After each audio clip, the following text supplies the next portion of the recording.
Hi,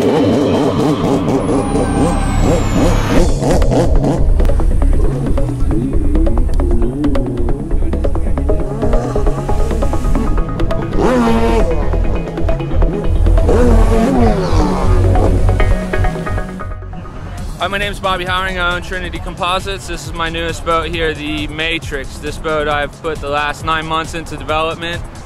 This is a pro version. It consists of carbon and Kevlar, vacuum bagged epoxy resin.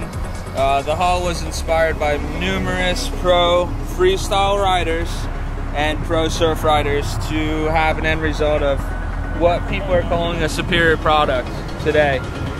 Some of the differences compared to OEM and some of the aftermarket hulls is it has more rocker in the bottom of the boat. There's some reversed strakes that actually work as a directional flow, so you don't get span-wise flow. It creates more pop. Ideas from wakeboards, rockers, you know, similar to surfboards, and with the input of riders and what they want current day with the horsepower that's putting into these boats, this seems like it's been a perfect match from rider to construction to overall performance.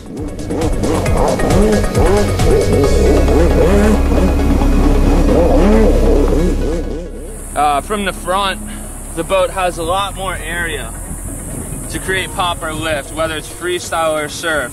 So guys aren't subbing or stuffing the nose in the surf.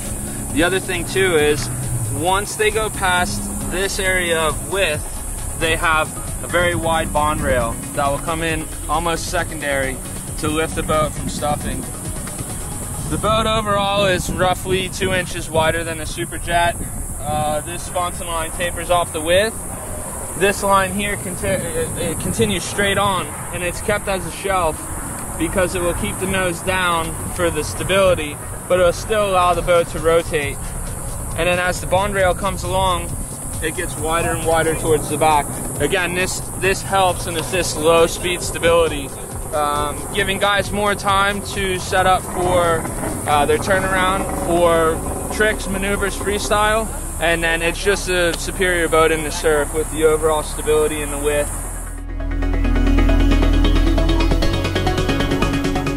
The boat is the bond rail does not return on a 90 degree, it's a 45. So the boat can be laid over to track, but you can also keep the boat flatter and slide, so guys can slide up into the crest of a wave.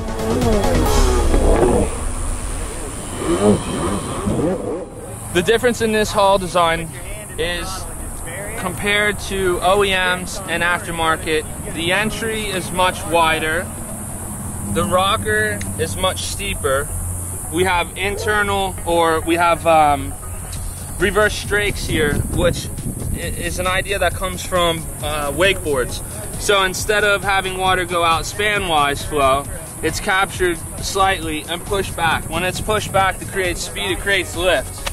So from the front end of the boat, it has a lot of rocker, it has a lot of lift, has a lot of dynamics going into the entry of the boat.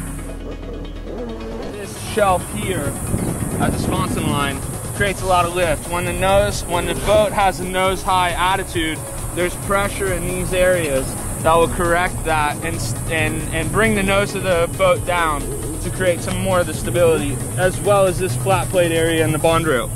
And everybody that's ridden it is really happy with it, so I'm pleased.